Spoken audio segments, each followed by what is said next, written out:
you remember the moment the world stopped? Not the headlines, not the press conferences, but the exact moment it became real. When the roads were suddenly empty, when the store shelves started clearing out, when people stopped shaking hands, started stepping back. 6 years ago, right now, the world changed in a way none of us had ever experienced.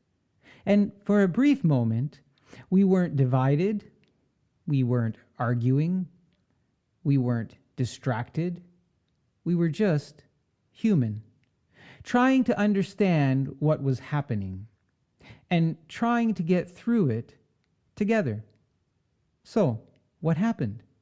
How did we go from that moment to where we are today?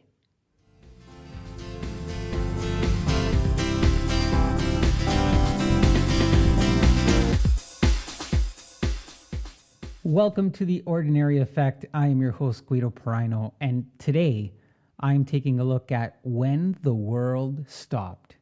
Do you remember that? What COVID-19 revealed about us. Look, it's strange how something that once felt so overwhelming can start to feel distant in such a short amount of time. Not gone, not forgotten, but distant in a way that makes it easier to move forward without really thinking about it too much. Almost like it's been placed into a category in our minds labeled, "That already happened." And once it's there, we don't tend to revisit it unless something forces us to. Now, if you take a moment and actually go back, not to the headlines or the numbers, but to the way it felt, it becomes clear that what we lived through wasn't just another period of time. It wasn't just a disruption or a temporary inconvenience.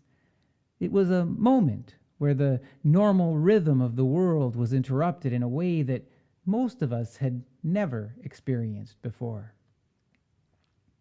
It was around this time, 6 years ago, the world didn't just slow down, it stopped. And that's not an exaggeration or a dramatic way of putting it. It actually stopped.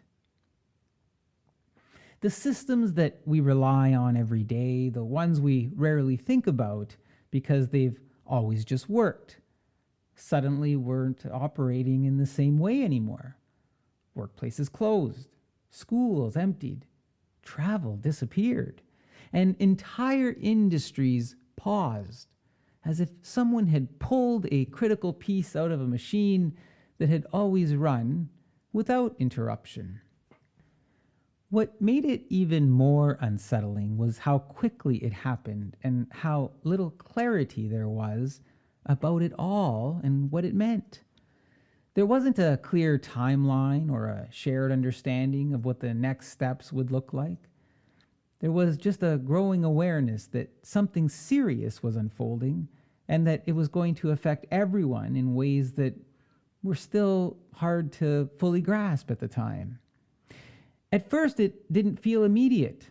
It felt like something happening somewhere else, something you could observe without needing to adjust your own behavior. Although things trickled in. I remember being at a store, looking at shelves and wondering, where did all the hand sanitizer go? I couldn't find any, and I didn't know why. Because the stories were still maybe trickling in. Then the headlines became more frequent. The tone became more serious. And the conversation started to change. Then almost all at once, it wasn't distant anymore. It was here. It was local. It was personal.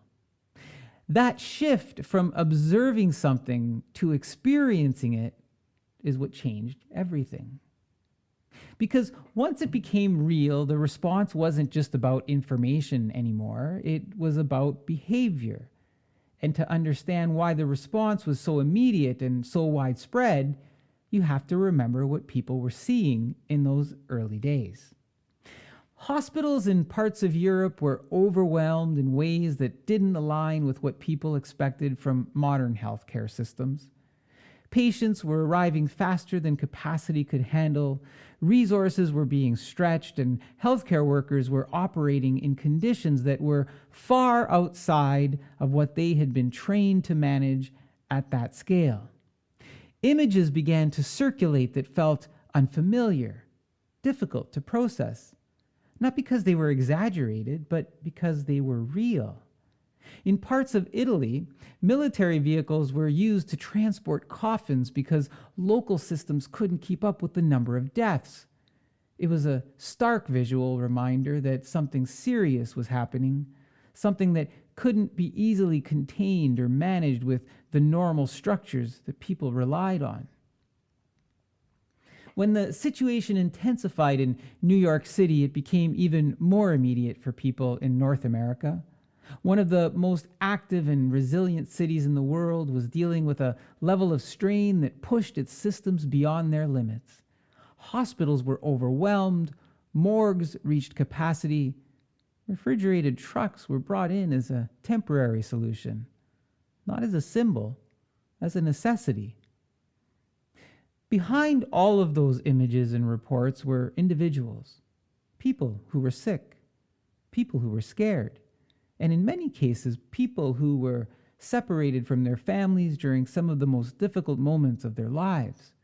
Because part of managing the situation meant limiting contact. It also meant that many patients didn't have their loved ones physically present with them in the way that we would normally expect. Healthcare workers stepped into roles that went beyond medical care, becoming the only human connection available in those moments. Understanding that context is important because it explains why the world reacted the way it did. The response wasn't random or exaggerated. It was shaped by what people were seeing and by the uncertainty surrounding what could happen next. But alongside that fear, something else emerged that doesn't get talked about as much anymore. For a brief period of time, people seemed more aware of each other. There was a noticeable shift in how people interacted, even in the smallest ways. Conversations were more patient, interactions felt more intentional, and there was a sense that everyone was navigating the same uncertainty at the same time. Neighbors checked in on each other. People offered help in ways that weren't always common before. Healthcare workers were publicly acknowledged and supported. Does anyone remember the clanking of pots with the spoons outside and the singing? There was a sense, even if it was temporary, that people understood the importance of looking out for one another. At the same time, new habits formed very quickly. Wearing masks became part of daily life. Hand sanitizer appeared in nearly every public space. And maintaining distance became a way of showing consideration rather than avoidance. These changes happened so quickly that they began to feel normal, even though they had not existed in that form just weeks before. While all of this was happening, the broader environment was changing as well. The reduction in travel and industrial activity led to noticeable differences in air quality in some regions. Cities that were typically associated with constant movement and noise became quieter. People began to notice aspects of their surroundings that had been easy to overlook before. Nature made a comeback. It was a rare moment where the pace of life slowed down on a global scale, and that shift created space for reflection. Questions began to emerge about how things were structured and whether certain aspects of daily life could be approached differently. Work was one of the most significant areas of change. Large numbers of people transitioned to working from home. Meetings moved online, and organizations adapted to new ways of operating. What initially felt like a temporary adjustment began to reveal possibilities that had not been widely considered before.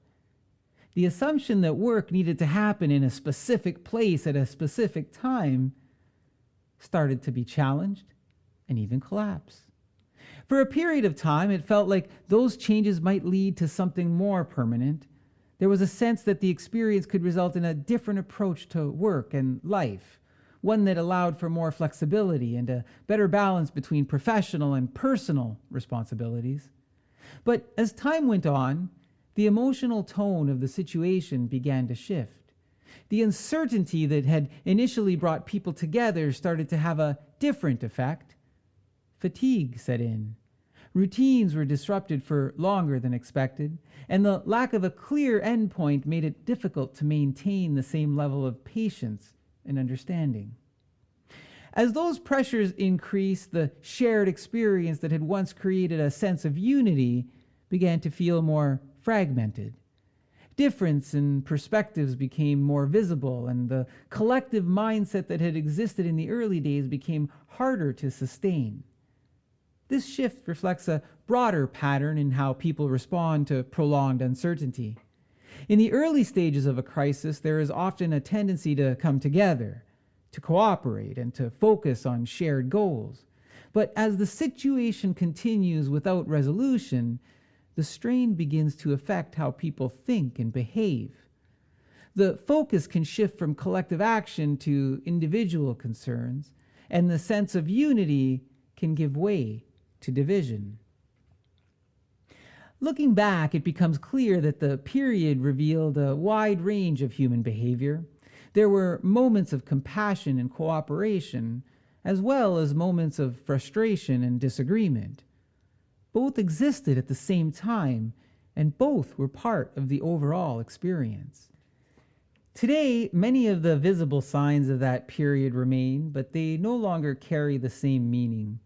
Hand sanitizer stations are still present in many public spaces, but they are often overlooked, empty, avoided. The behaviors that were once considered essential have in many cases been set aside as life has returned to a more familiar pace. This raises an important question about what, if anything, has changed in a lasting way.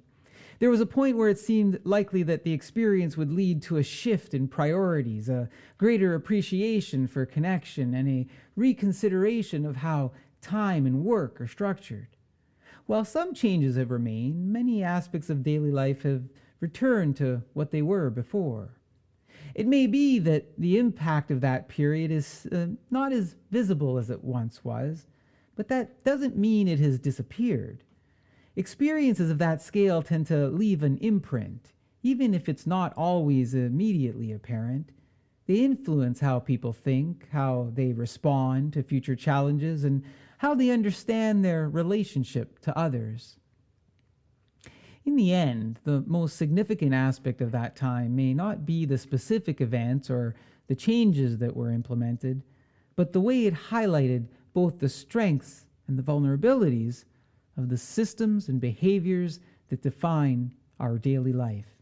It showed how quickly things can change, how interconnected people are, and how responses can vary depending on the circumstances. 6 years later, the world continues to move forward, and much of what was disrupted has been rebuilt or resumed, for better, for worse, still to be decided.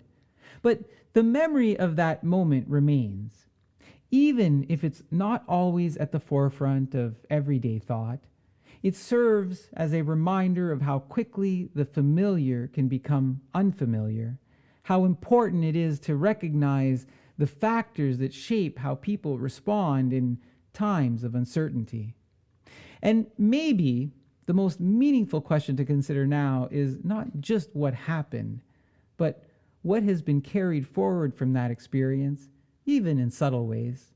Because while the visible signs may fade, the underlying lessons, whatever they may be, at our individual level even, has the potential to influence what comes next. That is The Ordinary Effect. I'm your host, Guido Piraino. Thank you for joining me on taking a look back at when the world stopped I hope you're a subscriber. If you're not, please consider. Take care. Until next time.